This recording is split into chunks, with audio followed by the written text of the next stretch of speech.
Zora here, back in the studio today, and I'm talking about the songs on one of my past project albums titled Someplace Else, in which I just previously did a short video about the project.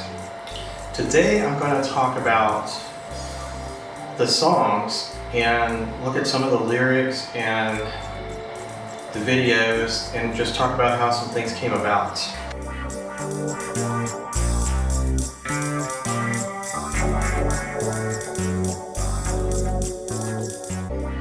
Well, when I began to have some ideas about doing Someplace Else, I had just finished up with my previous album titled Bridge to Nowhere, and I was actually still doing some mixing for the remix set in that project. But I knew I wanted to do something that was radically different in sound and not just continue doing dance music, synthesizer style mixes and recordings. So I also wanted to do more lyric writing and get a little bit more focused on the themes of the songs in that way. But I wasn't yet sure exactly how I was going to go about doing it. Now, as I was still just finishing up on my remix album Nowhere, I had just first used the effects pedal processor on a song titled You're a Stalker. And this pedal processor is what would become the basis for the sound on my instruments in Someplace Else.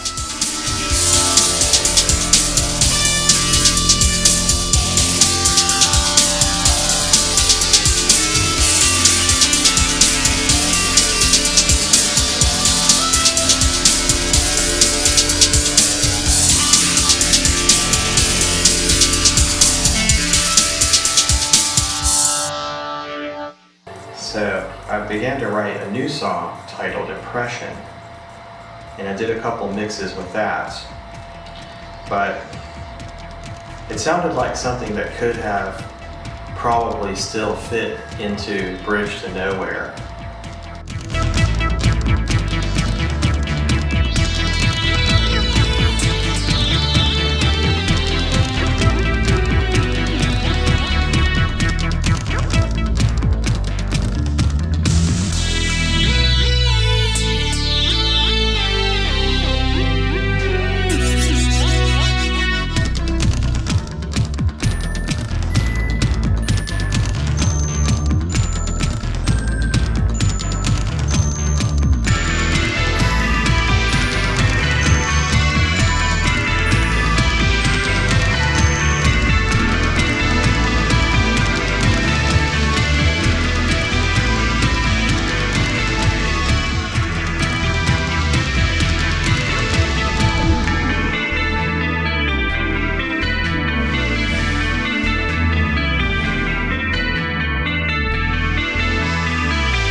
I just ended up shelving that recording and taking more time to make some changes,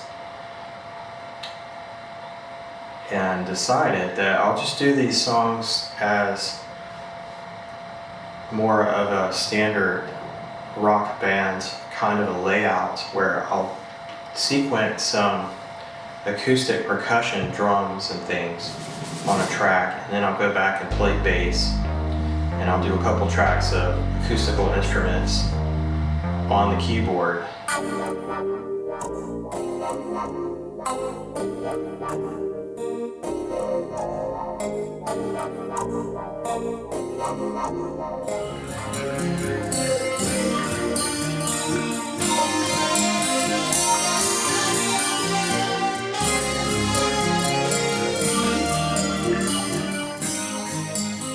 So it's basically back to having a clean slate.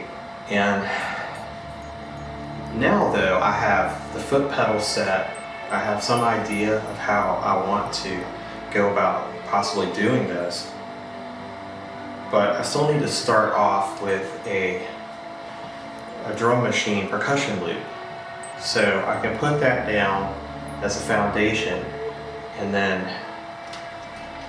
add on from there.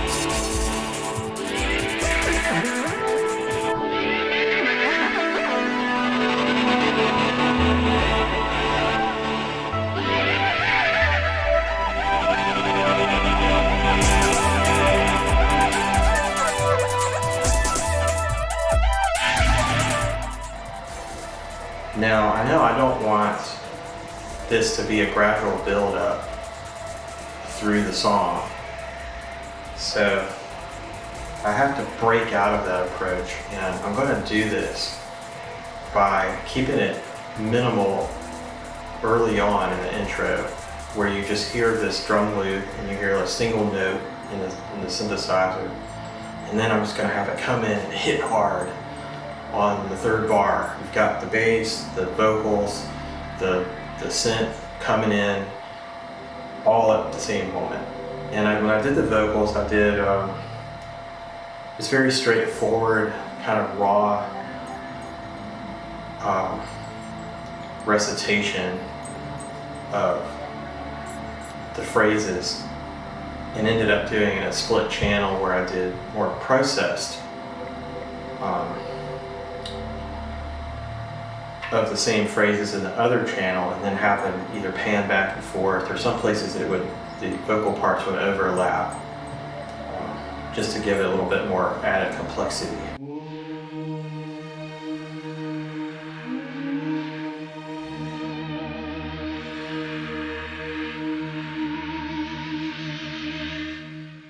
Well, it was several years after this album until I actually began playing around with using video editors and wanting to make music videos. And by that time, I had a good amount of material with different themes to choose from. But I decided I wanted to do maybe a few videos for someplace else. So I began working on something with the first song on the album, which would become the first music video for this project. And it has a lot of apocalyptic imagery in the background clips that I used, with things showing a meteor hitting the planet, or there was something of a massive flood wiping out an ancient civilization. And then for my appearance in the video, I did some eye art, and I came up with this outfit that would be split in the center, so I could turn to one side and have one appearance, and then turn the other way and it would be different. So my top was hanging over one sleeve and a different top on the other sleeve, and different hair on either side, and so forth. And then I found this old pair of glasses, and I thought, maybe this will be an interesting addition here. So I got a pair of wire cutters, and I cut the glasses and just had one lens on one side. And I didn't know if it was going to stay on or if it was going to work out, but it actually did, and I kept it in the video, which was great because I could just do some clips on one side and then turn and do the other all right together without having to change anything appearance-wise. And at one point I even had it to where one side looked like it was yelling at the other side on the same clip. I ended up not using that, but it was fun to just think about like different ways of utilizing this different approach.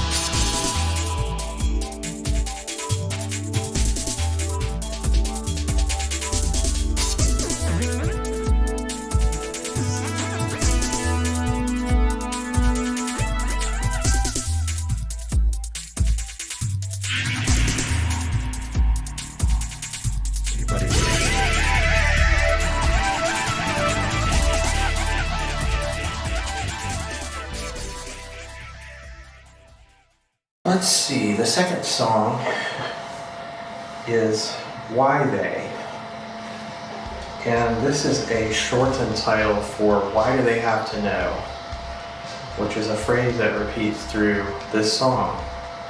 Because at the time, this was something that was on my mind, being a nonconformist and drawing a lot of questions, personal questions about things that I just didn't feel like I wanted to answer. So I would go off wondering and thinking to myself, why do they have to know? This kind of informational probing, it seems like it could be sometimes. And so I had started some lyrical phrases about invading my mind and stealing the thought. And that's how this came about.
When you've met someone new and it's exciting, you feel like you want to take the time to listen to this person and give some attention. And the lyrics are just talking about that feeling that you could go any place, do anything. You feel very receptive at the time. And it could be anything at all.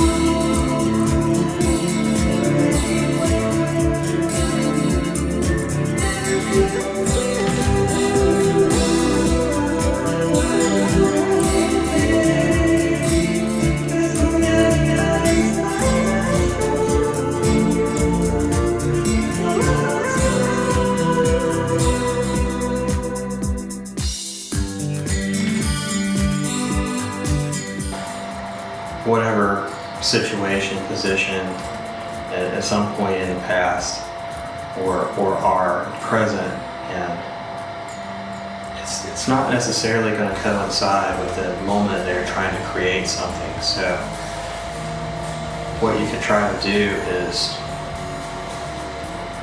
come from an external point of view and just go by what you've seen and what you know,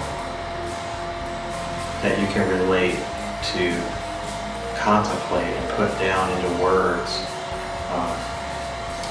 And then if you can dig up things that you've experienced that you may not want to, but if you revisit something and you can create something out of that, you just want to put it aside when you're done with it. The fourth song, Can't Get Through, I'm taking a different position on the previous song where you're trying to get through to someone, but you aren't making any progress, and you start to feel like you aren't going to get anywhere. And it's not like they're telling you up front to fuck off. It's just where you're slowly realizing that you aren't going to get anywhere here. And the first vocal that I do in the beginning, I just say brick wall. And that's what you're up against.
Dazed and Gloomed, I would say, is a thematically low point in the album.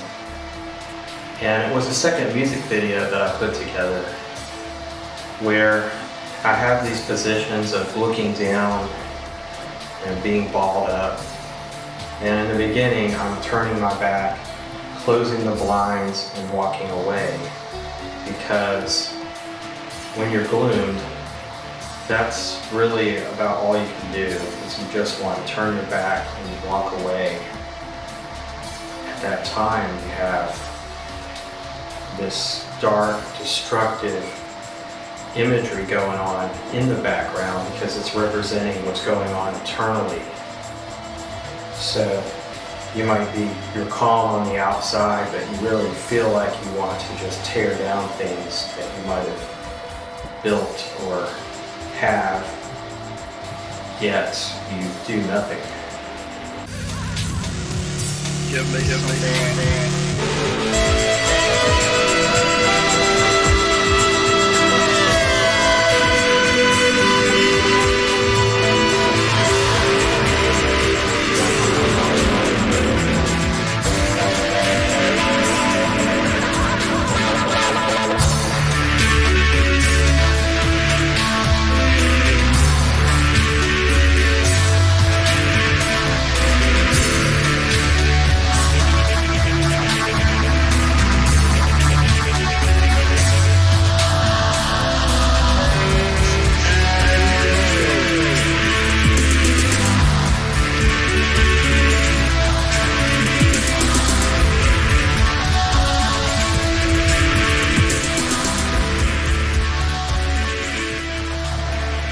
Well, I got it done fairly quickly. I wasn't at a low point. I was having fun with it. And something very interesting actually happened.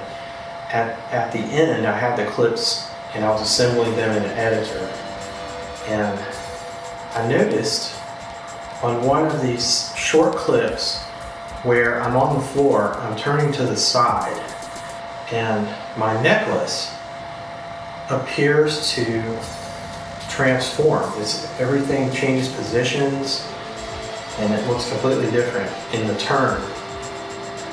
Now you probably wouldn't notice this just seeing it in the video unless you were looking for it, but I was freaked out by it for a while because I couldn't explain how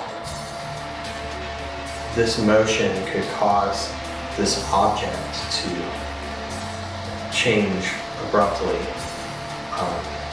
And I was thinking, this is like something paranormal, if you want to believe in it, or however you want to address it. But at the least, it's interesting, and I kept the clip in the video, and you could see this happen if you knew where to look for it. Hell of a Nerve is song number 6, one of my favorite songs on the album, because I felt like the different instrument components meshed together pretty well. And there's a bit of a story behind this, where you have someone who's been around a bit too long. They know that you know situation where you don't have any hope that anything's going to get fixed. So you're just telling them at this point that they need to get their stuff and get the hell out. And this is where you're at with it. It's like bridge burners.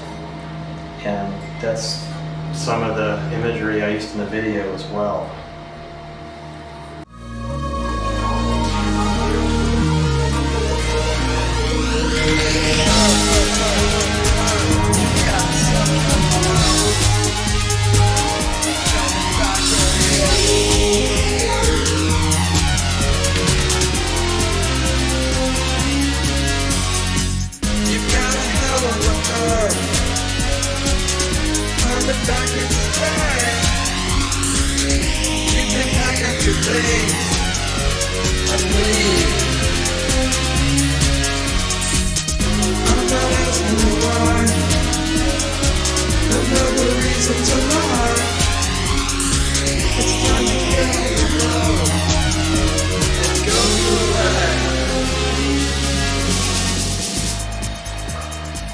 World of Fiction is from some writings that I did about my experiences with someone I knew at the time. And I used to go over to his place and he would do some unusual things, mostly out of habit. But it's described in the song as placing foil into the windows, unplugging the telephones, just it's kind of things you don't see usually when you go to someone's place. And I thought, well, this is like living in a world of fiction, so I'll just make a song out of this. And I got further into the lyrics and I started to change some things around, switch the phrases. So I wanted to one-up it a bit and talk about what it's like to feel like the window or talk to the telephone or just have some things that are just mixed up in your mind as you're going along.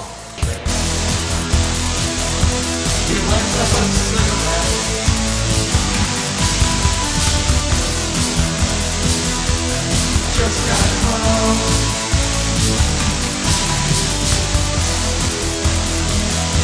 Out of the window. And playing to the song.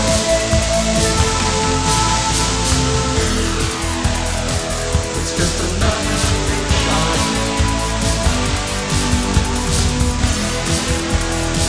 I'm taking this to the hall.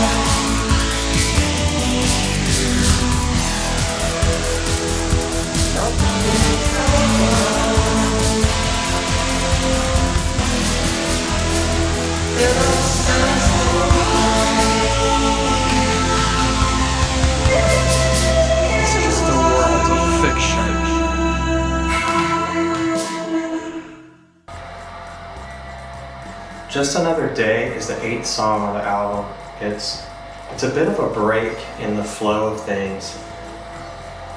It's slower, it's more laid back, and the lyrics I presented in a more poetry format where I'm talking about things that you couldn't quite get done. You feel like you're putting off something and the day's just going by and you're just there in it. And it really is minimizing what's really happening, which is that you're losing time and you aren't getting everything done that you really want to see happen. So it just has this sedated feel to it where everything's just going on and on like a routine. And the sun keeps coming up and going back down. And this is in the video, and I did do a music video on this song, and I ended up pulling it because it had some space imagery in it that I didn't really agree with. And I intended to recreate the video, but the theme being appropriate here, I have still not gotten around to completing it.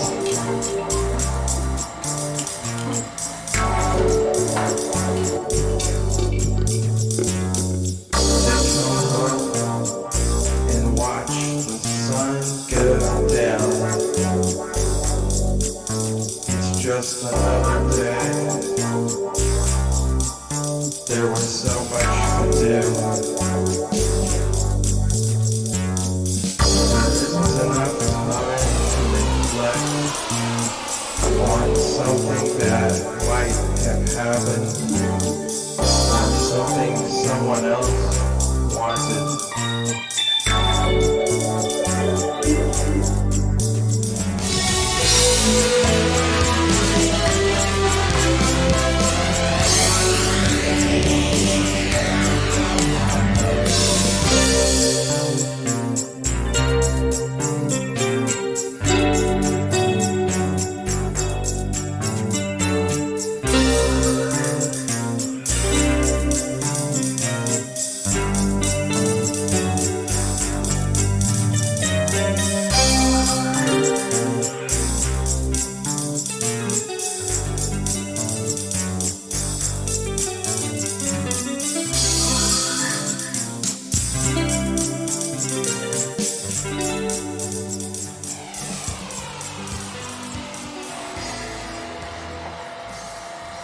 In the Sky is a song about just having some adoration for someone and expressing that in a way of where you're placing the relationship as above everything else. You're saying that it's a good fit from how it's being described, but for the song instrumentally it was influenced as being more of a dream pop sound and then having some acoustical bridges in between the verses, and where I also did 2 or 3 vocal tracks to fill that up and make that more interesting.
Early in the album, I had the song where you met someone new and everything was great.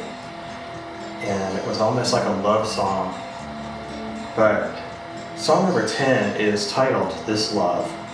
Toward the end of my album is taking it to the other side of things, where you're looking at it like something's coming to an end and it's not something that's causing problems or conflict. It's just a sad realization that it's fading away, and that's in the song lyrics and also reflected in the music video, where I'm just contemplating the state of things at the time.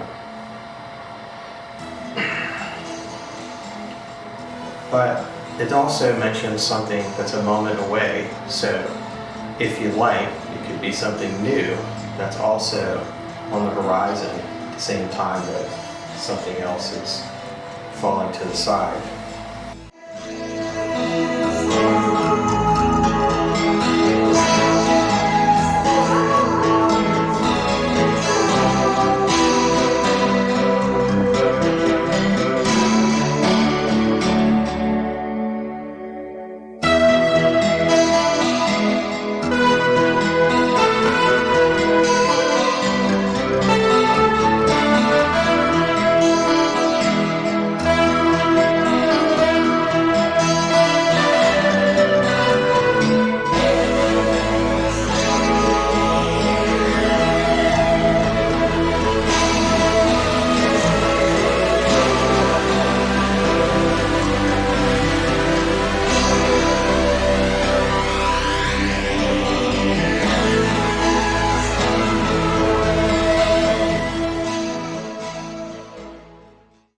Can It Be is the longest song on the album because I focused more on the music part of it and not so much on the lyrics, where I have longer musical parts that are interchanging and progressing through.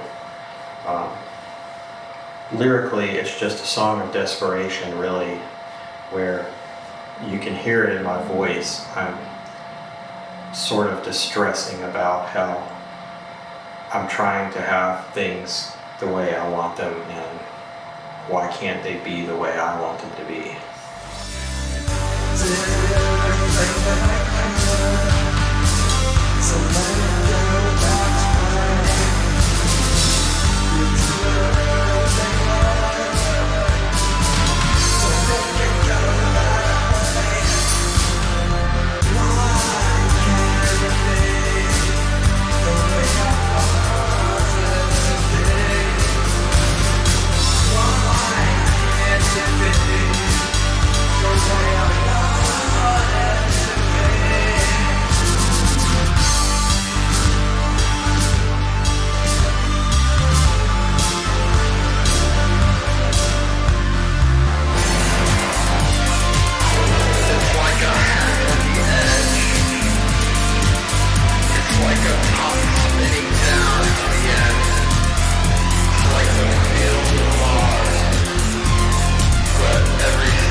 I had a discussion recently with someone talking about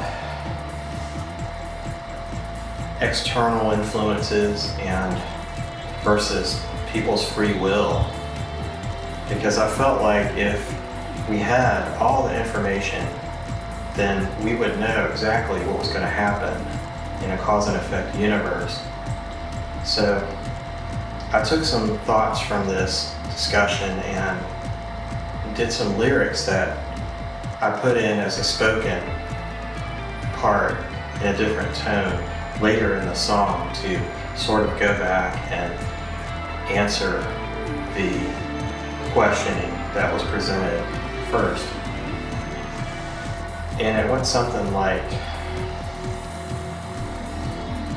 it's like a hand on the edge, it's moving everything around. In the field of Mars, it isn't making a sound. And there are some other parts to that.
I did edit this later, and I did do a music video for this song.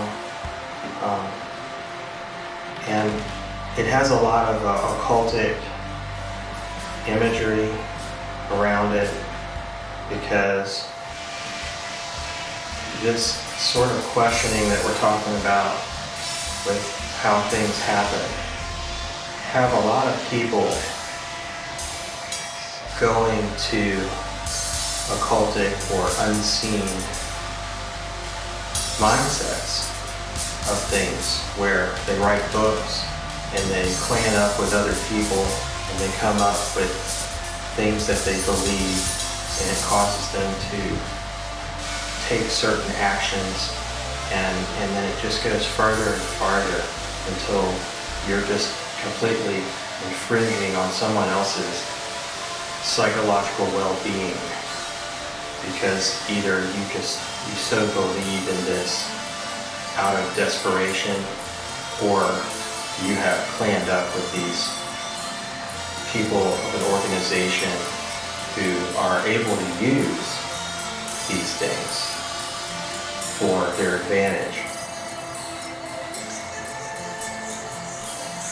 So in my depiction of it, I created a circle of candles, and I did some different postures there, and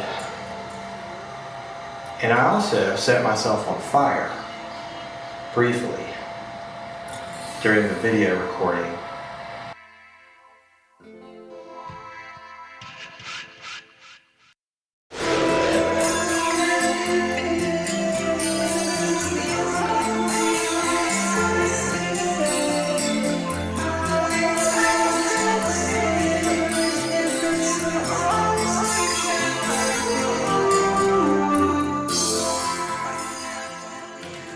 That brings me to the final song of the album, is also the title of the album, Someplace Else, which I took part of Can It Be, and I just developed that into sort of a continuation and ending for the whole thing, just to tie it up.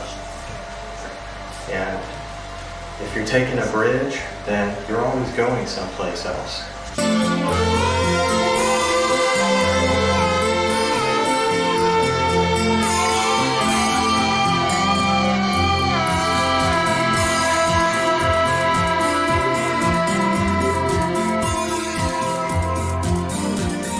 The music video for the song Someplace Else was never actually published, but when I originally began to lay this out in the editor, I took clips from other songs that I had already done, along with some unused scenes from Can It Be, where the idea was to take it to a final condition of everything leading up to the circle of confusion, and you're stripped down, exposed, and just basically casting everything aside to where nothing is really useful consequence any longer.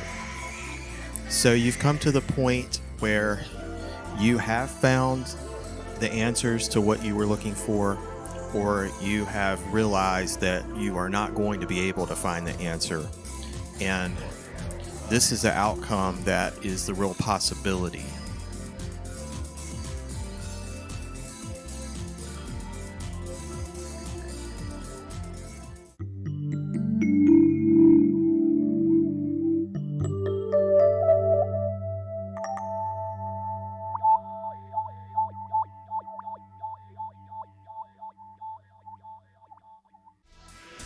So there was one song that I did finish and did not include in the album's final track list, because by that point I already had enough material and the lyrics were not falling into place and it felt like it was going to be rushed. So I decided I'm just going to scrap this into the archive. But we can go ahead and play part of that for this review.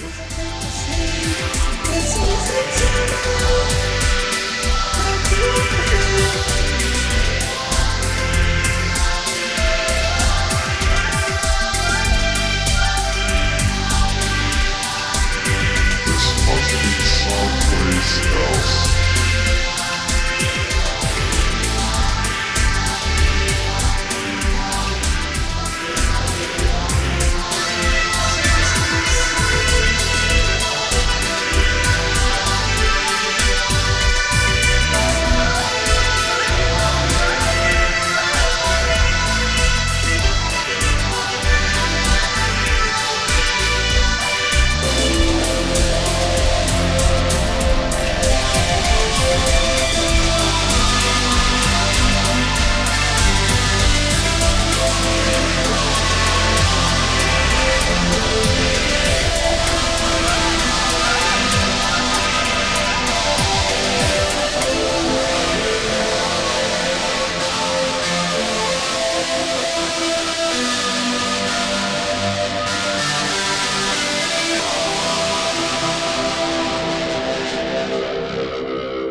All of the instruments I played on keyboard without any sequencing.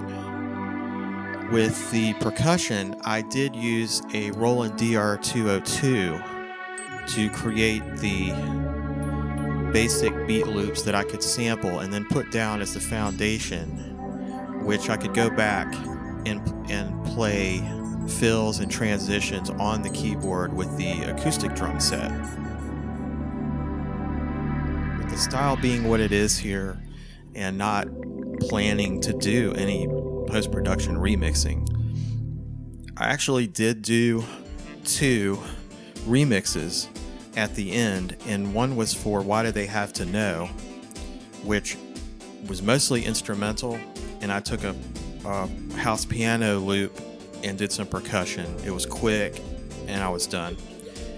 And then the other song for Am the Sky was basically just another mix with some additional instrumentation.